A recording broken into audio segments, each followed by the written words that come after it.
So we move forward now to talk about accounting for defined benefit plans. And that is where in a defined benefit plan, as I said, that the actuarial risk, right,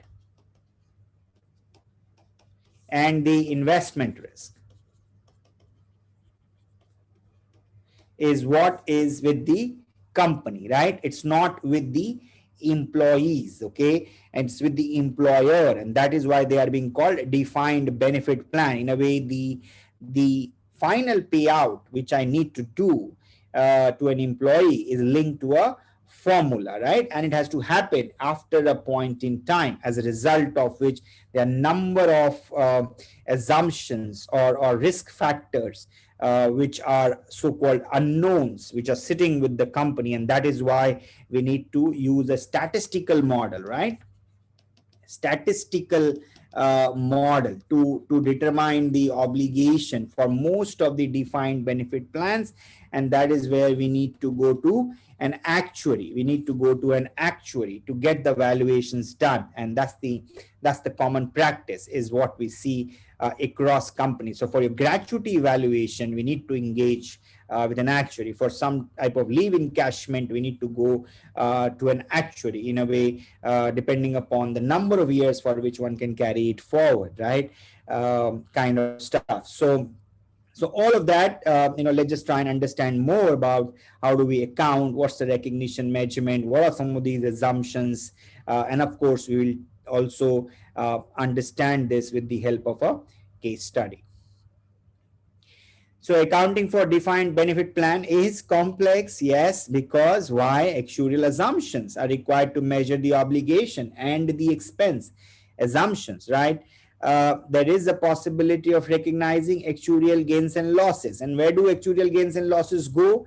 Actuarial gains and losses are always recorded in OCI, other comprehensive income. They're not allowed, they're not allowed to be cycled back to the P&L. They stays in OCI. They go in OCI, they stay there forever, right? Possibility of recognizing actuarial gains and losses, and that goes to OCI, and actuarial gains and losses are given by the actuary report. It comes from the actuary report. The obligations are measured on a discounted basis because they may be settled many years after the employee rendered the related service. So basically, your gratuity, you provide the service today, you may get paid after 30 years for today's service, right? And hence you need to discount it, okay? Maybe settled many years after the employee renders the related services, okay? Let's look at the recognition and measurement, okay? So defined benefit plans can be, right? It can be unfunded, it can be funded. And so what's the difference between unfunded and funded? Unfunded means that, you're not creating a separate reserve, right? With an external party, okay? All of this is sitting in your balance sheet as an exposure. Similarly, if it is a funded, that means you are actually creating a separate pool of assets to eventually pay for these liabilities, okay? So you have both the assets and liability in relation to a funded plan versus an unfunded plan. You only have the liabilities which are provided for, but that's only the liabilities. So let's just try and understand a little more about funded and unfunded. So again, let me repeat. A defined benefit plan, okay, unlike a defined contribution plan. See, try and understand the difference. Defined contribution plan, we got paid upfront. Let's say PF contribution gets paid every month, okay? So there is no significant amount of liability which you need to carry in your balance sheet in relation to a defined contribution plan, because it gets paid, okay? When you look at a defined benefit plan, the defined benefit plan is something which is going to get paid ordinarily at the time of retirement, okay? That means what? Since you keep on providing service, the benefits keep on accumulating, okay? So now how do you create enough funds available to pay out at the time of your retirement? So what many companies do, they create a pool of assets. They create this liability, use this money in a way to fund and buy assets, and then so that they can manage the risk, right? Now, many companies are brave. They say that, okay, I'm going to only carry the liability and I will keep on paying as and when that liability is required to be settled. So if you're the brave category, right, then that means you are the unfunded category. Okay. If you are a prudent category, which is trying to manage the risk, okay, that's where you get the funded status. Let's just try and understand this simplistically. Okay. Or there may be a category which is a partly funded, right?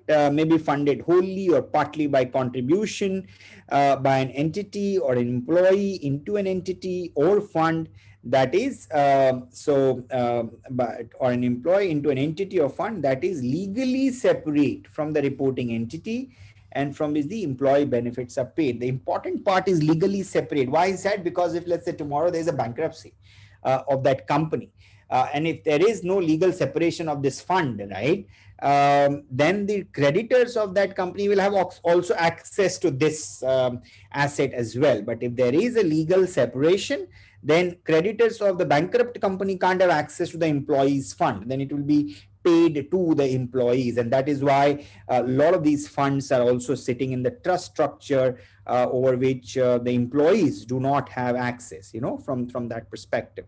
Employees have the access, but not the company, right? And they're managed by the trustees and get paid.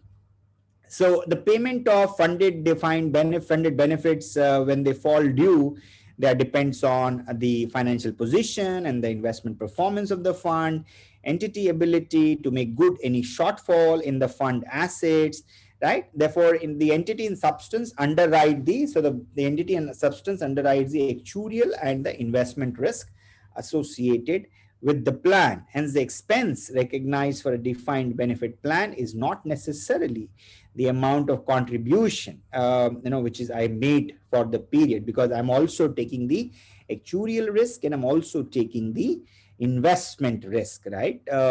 From that perspective. Okay. So again, in a defined benefit plan, accounting is more complex than what it is for defined contribution plan. In a defined benefit plan, you will the payout to an employee, and think of you as an employee, right? It is going to happen at the time of your retirement.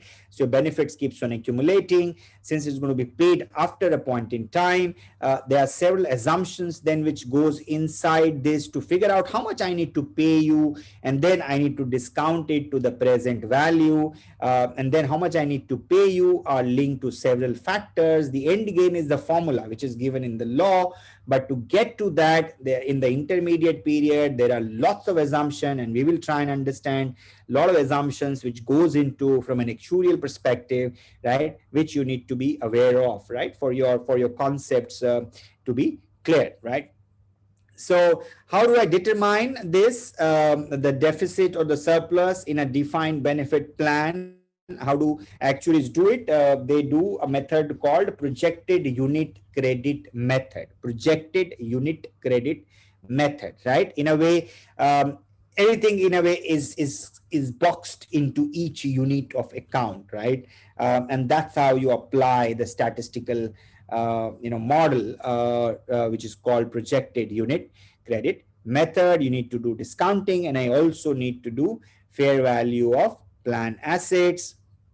And then you determine as the amount of the surplus of deficit by following this, and then the components which goes into the P&L are three components, which is your current service cost, your past service cost, and your net interest cost.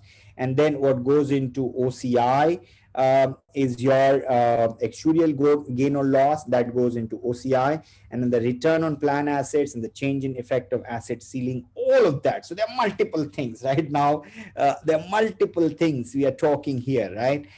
So one thing which you need to remember, what is the method which is followed by actuary? A projected unit credit method. Okay. Now this projected unit credit method, what is this method is doing? It takes, let's say, your salary as the base data, okay, and then it puts in several assumptions, okay, to fast forward to say that if you were to retire today, how much I need to pay you. And or if you to retire actually, let's say after 20 years, which is your date of retirement in the organization, how much you will be entitled for this period, right, as on date.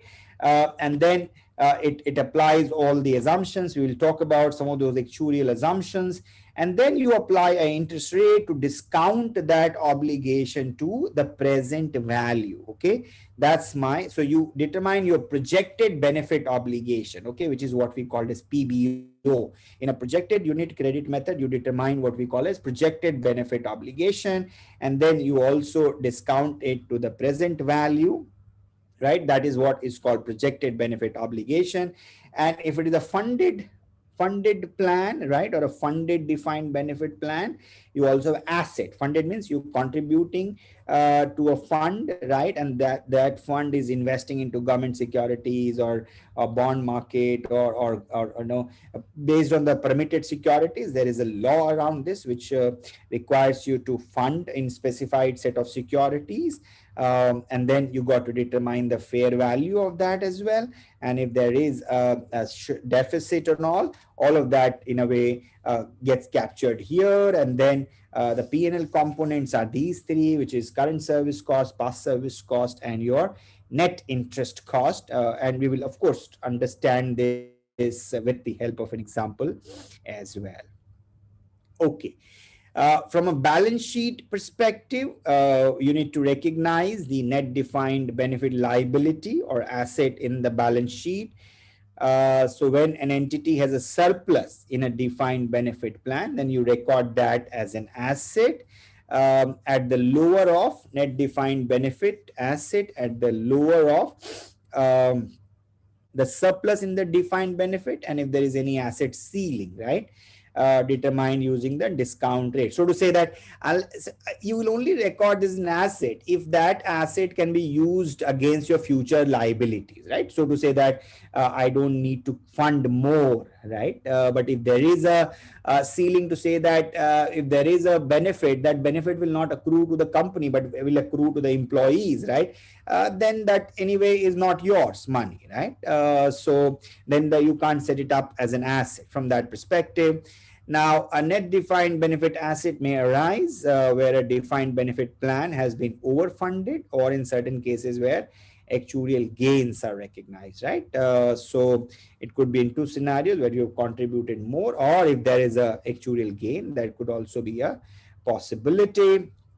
So net defined benefit assets recognized as an asset in the balance sheet, measured at the lower of surplus, right, in the defined benefit plan, or the asset ceiling determined using the discount rate, to put it very simply. Okay, you could also have a situation of a liability, right?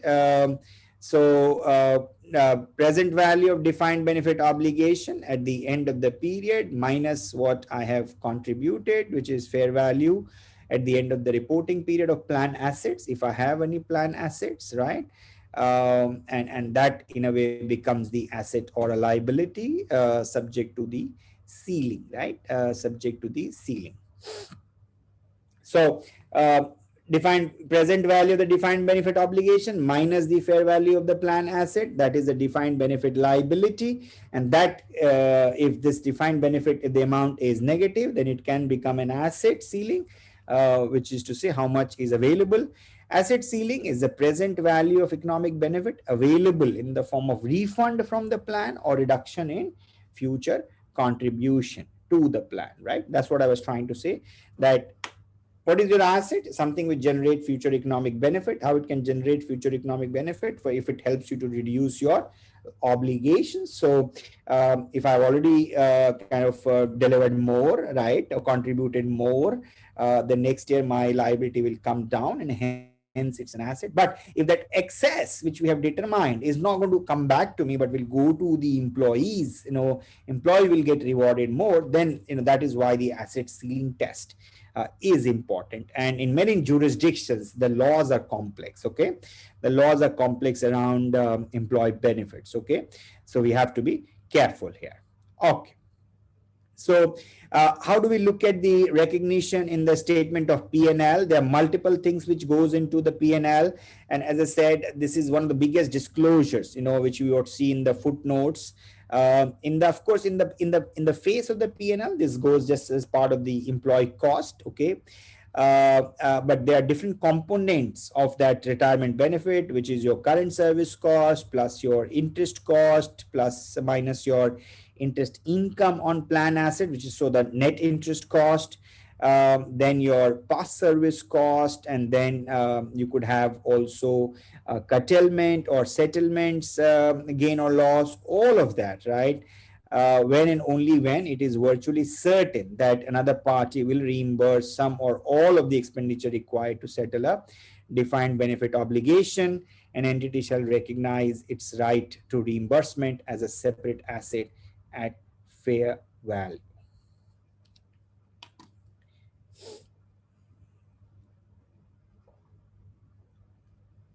So essentially what we are trying to say, what all goes into the P&L: interest cost, past service cost, and your curtailment, settlement, gain or loss, and net interest cost. These are four different components of cost which will go and sit in your P&L. Now, if there is a right of reimbursement, right? If there's a right of reimbursement, then of course you will set it off, right? From that, from that cost, and you will, that's if you have a right. If there is something which has been established beyond doubt, again we don't see this, but there could be possibilities in joint venture arrangements and this arrangement, that arrangement, contractually, if you have a right. The expense relating to a defined benefit plan may be presented net of the amount recognized for a reimbursement. If there's a reimbursement, you can net it off, from that perspective. Now, interest cost is computed by multiplying the discount rate as determined at the start of the period by the present value of the defined benefit obligation throughout that period and taking account of any material changes in the obligation. So again, we don't need to ordinarily, when we apply some of this, these are all being taken care by the actuary, but from a principal perspective, I have a liability which I need to pay in future, so I got to discount it back in a way to the present value. What are your actuarial assumptions? Now that's important, right? An entity best estimate of the variables that will determine the ultimate cost of providing the post-employment. So these are assumptions like mortality rate, right? Interest rate, right? And there are hundreds of other, like salary growth rate, right? So on and so forth. So we will talk about that, right? Actuarial assumptions shall be unbiased and mutually compatible, and they're unbiased if they are neither imprudent nor excessively conservative. So again, it actually does this job for you, and they are mutually compatible if they reflect the economic relationship between factors such as inflation, salary increment, and the discount rates. They're determined in nominal terms. So all of these are the discount rates, and other financial assumptions are determined in nominal terms. However, estimates in real terms are sometimes more reliable. So they are based on, again, marketplace participant assumptions, right? They're based on the market expectation at the end of the reporting period, for which the obligations are to be settled. Okay. And then what are the assumptions? What we call them demographic and financial assumptions. So from a demographic assumptions perspective, characteristics of the current and future employees, current and former employees who are eligible for the benefit, like mortality, that's part of that assumption, the employee attrition, disability, early retirement, all of that. The proportion of the plan members with dependents who will be eligible for benefits, the proportion of plan members who will select each form of payment option, the multiple way of settling this. You may get paid, let's say, one lump sum amount at the time of the retirement, many schemes, or you may get paid monthly payouts, and then some may select for monthly payouts, some may select for lump sum. So depending upon the complexity of the retirement plan, the assumptions in a way become a lot more complex. What is the claim rate? Similarly, on the financial assumption side, you look at the discount rate, you look at the future salary and the benefit levels. um, in case of medical benefits, we look at the future medical cost, including claim handling cost, taxes, right, by the plan on contribution relating to such. So, number of assumptions, as you can see here, which needs to be going to. So, from your perspective, you need to be clear that there are a number of assumptions which are actuarial assumptions, right? On the demographic side, on the financial side, all of that needs to go into the actuarial model to determine, which is called a projected unit credit method. The projected unit credit method helps you to determine your projected benefit obligation, right? Which in a way try and project that for the benefits which you earn today, if it has to be paid after 40 years, how much is what I'll have to pay, and then in a way you discount it, bring it back to the present value.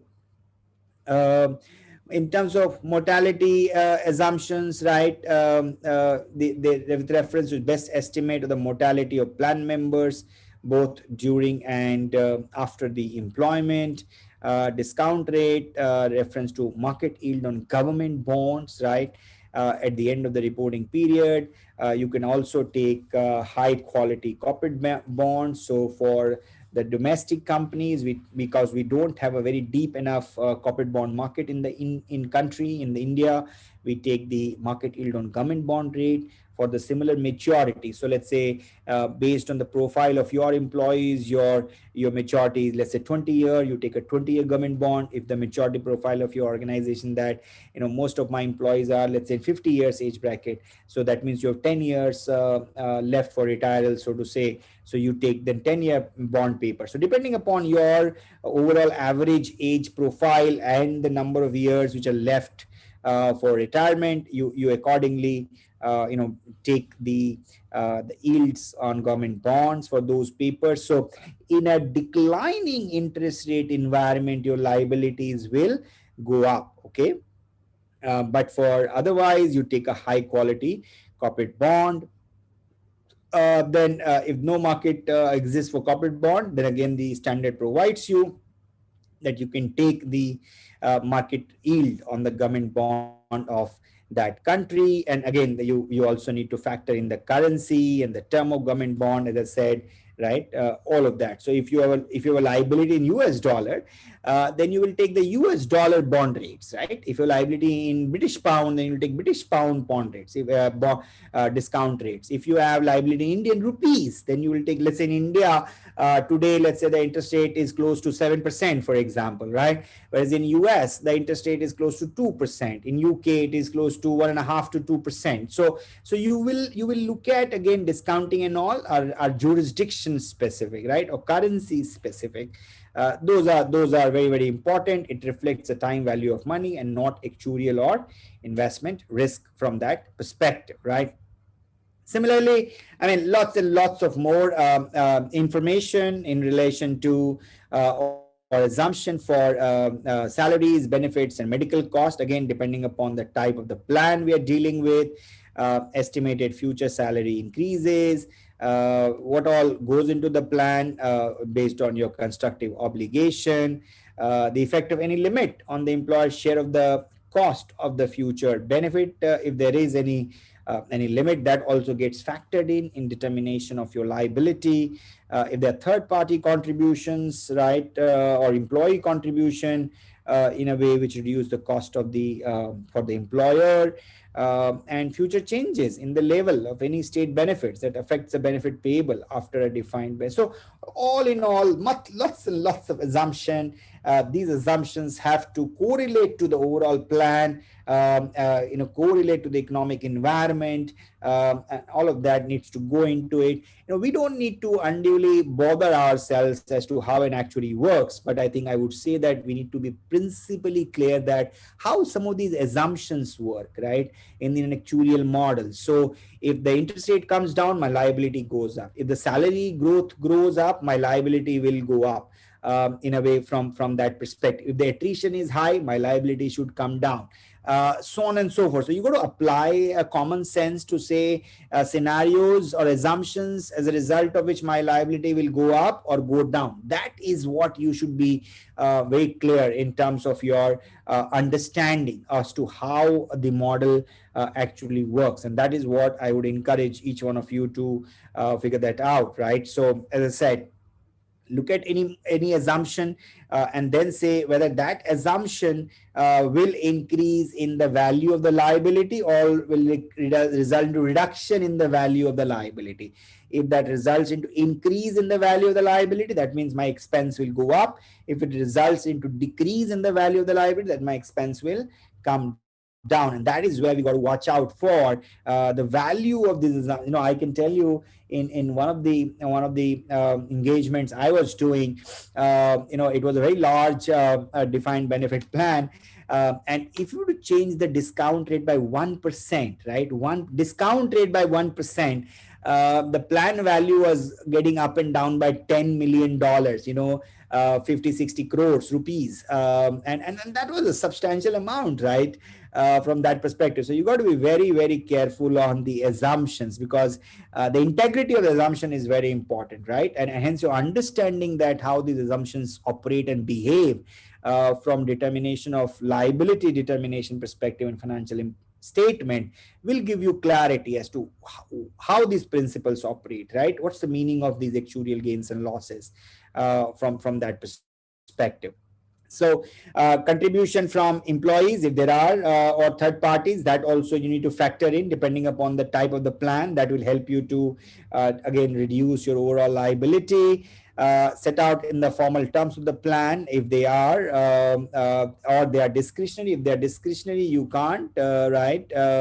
Linked to service, discretionary in a way will be one time, depending on the number of year of service.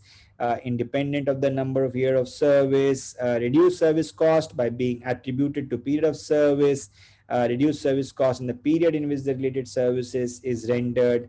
So again, there could be some scenarios in which you're getting the contribution. So you got to again watch out for the fact pattern, and depending upon which your liability can go up or go down in that period from that perspective.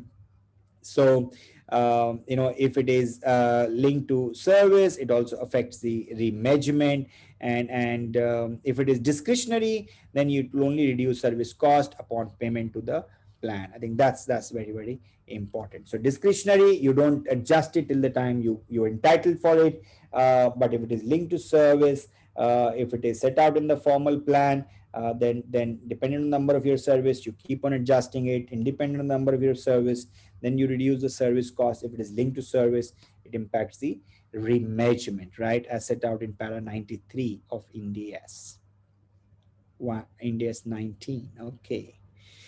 So let's look at the recognition, and again we'll have an example as well to take you through all of these concepts, right, in fair degree of detail. So recognize immediately in the other comprehensive income the all of the actuarial gains and losses, right? Actuarial gains and losses, where do they go? They go to other comprehensive income. Okay, have been recognized in other shall not be reclassified. They never come back to P&L. Whatever goes actuarial gains and loss once goes into the other comprehensive, they are never going to come back, right? They are never going to come back. That may result from increase or decrease in either the present value of a defined benefit obligation or the fair value of any related plan asset. Include for it. What could be the examples, right? High or low employee. So whatever the actual assumptions are, right? Which is your interest rate or discount rate, mortality rate, your salary growth rate, your the assumptions around the return on plan assets. So there are number of assumptions, right, which an actuary has to take to determine a future liability, right? And as you can imagine, estimates and actuals are always different, right? So the difference between the reality, right, and the estimate, that is what is called actuarial gains and losses. And the actuarial gains and losses goes into other comprehensive income. They don't come into the P&L in a way from that perspective, right? So the effect of changes in estimates of future employee turnover, early retirement, or mortality, or increase in salary, or benefit or medical cost, the effect of change in the discount rate. Many times there could be some FX assumptions also possible, right?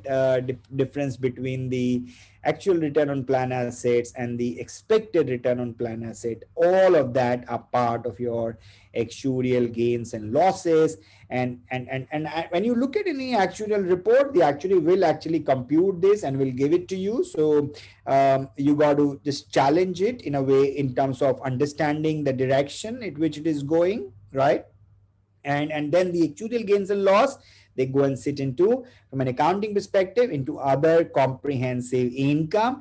And once they go into other comprehensive income, they are not going to come back to the P&L forever, right? So that's a good answer. So whether it's a gain or a loss, it actually shields the P&L from volatility, right? It shields the P&L from volatility, whether it's a gain or a loss. It doesn't matter. The gain will also sit in OCI, the loss will also sit in OCI, and stays there forever from that perspective. All right, now we are going to do this example. On 1st of January 2014, the fair value of plan asset was INR 20,000.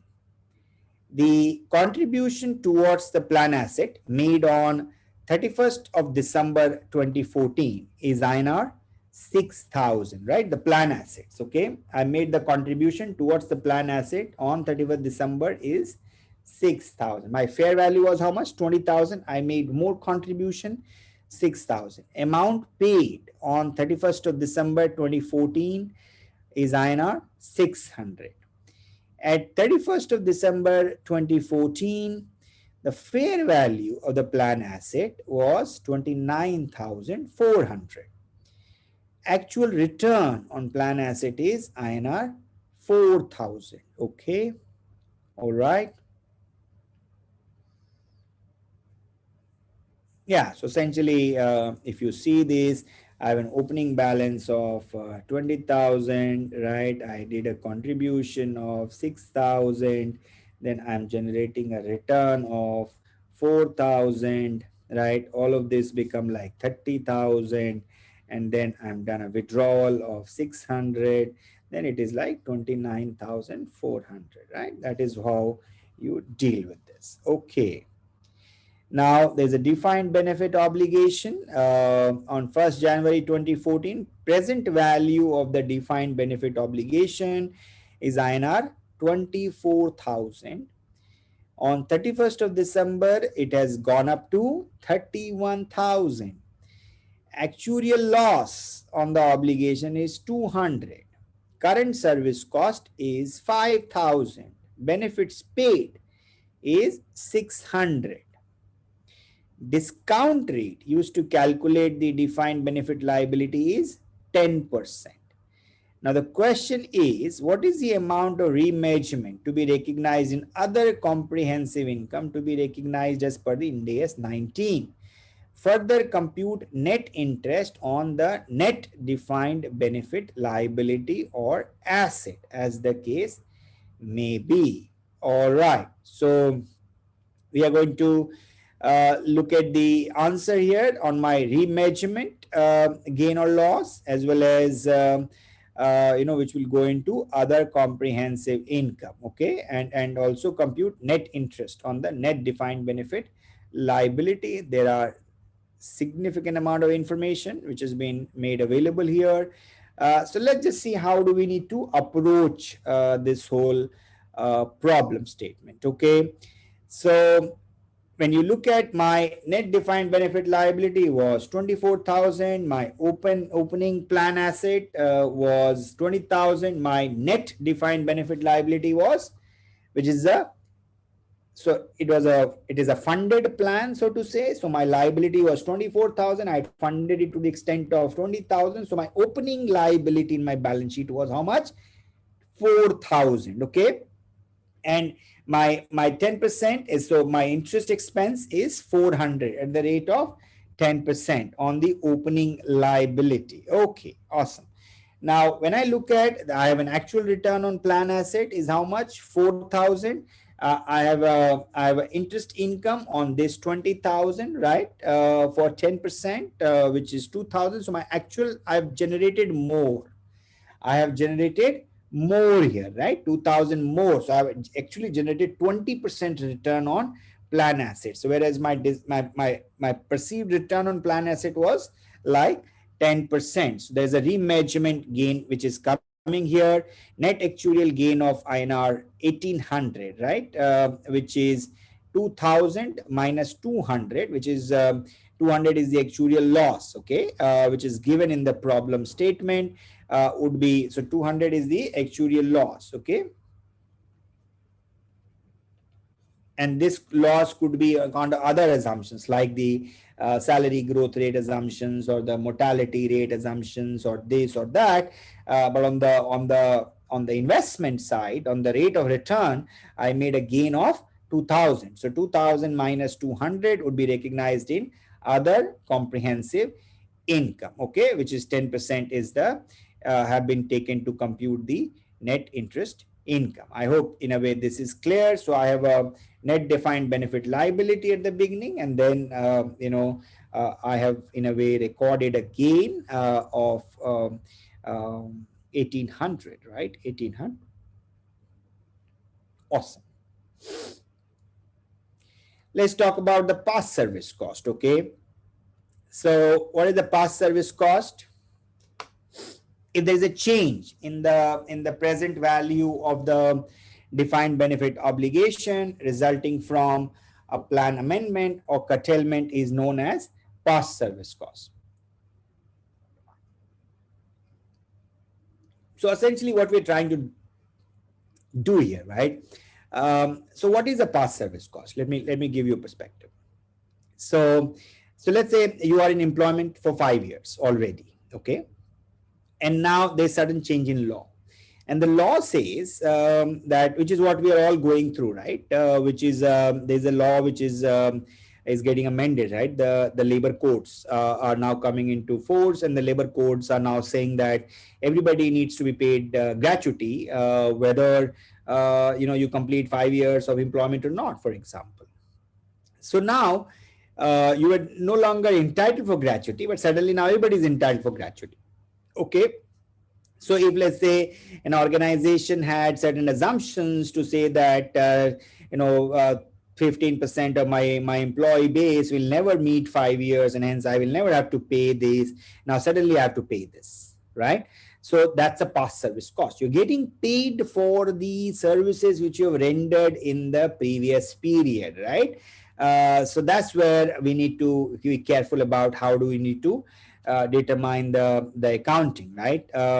So how do you record this? An entity shall recognize the past service cost at earlier of the following dates: when the plan curtailment or the amendment occurs, when the entity recognizes related restructuring cost or termination benefits, the effect of difference between the actual and previously assumed salary increases, that's excluded because that anyway is an actuarial gain or loss. Okay, that is not a past service cost.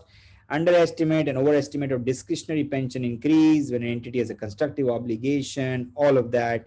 Estimates of benefit improvement that result from actuarial gains, they're also in a way been excluded from the purview of past service cost. So essentially past service cost is what, when you suddenly entitled for more benefits, right, or less benefits. It's also possible the other way around as well, right, that your benefits are being curtailed, right?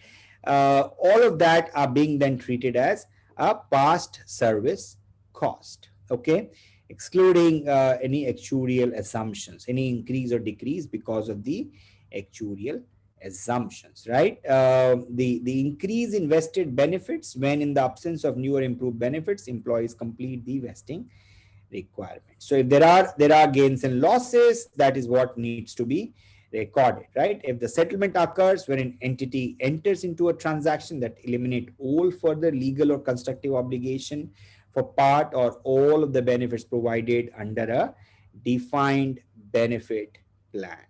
Awesome. Okay, some more, same thing. If there is a gain or loss on the settlement of a defined benefit plan is recognized when the settlement occurs, and settlement is the difference between the recognized liability and what you end up paying, right? The present value of the defined obligation being settled as determined on the date of settlement, and the settlement price, including any plan assets transferred and any payments made directly by the entity in connection with the settlement. Awesome. So, all in all, we've talked at length. How do you deal with a defined contribution plan? How do you deal with a defined benefit plan? What are a lot of these actuarial assumptions? How do you account for the actuarial gains and losses? What is a past service cost? How do you actually compute and net measurement, gain or loss, right, on account of your investments?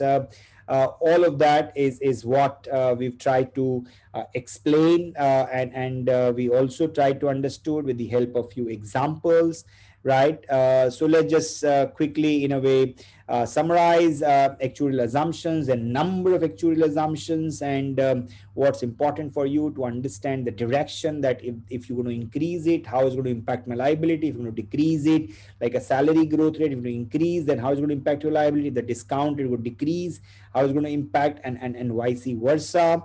That thought process, you need to be very clear. So it could be demographic, could be financials, actuarial gains and losses. Where do they go? They go and sit into other comprehensive income. If there's a past service cost, you need to record the past service cost whenever the plan amendment or curtailment occurs, or when you record the related restructuring cost at the time of, in a way, settlement, gain and loss on settlement. Then you record, depending upon the terms of the settlement, as and when the settlement occurs. All right. Okay. Fantastic. So we've covered a lot of ground, right, in relation to employee benefit plans, and now we're going to talk, at length, again, with the help of example in relation to recognition and measurement of defined benefit plan assets, right? And we talked about there is some, in a way, ceilings and all of that. So let's just try and understand that in a little bit of more detail. Okay. So I'm just going to take a pause, and then we'll come back.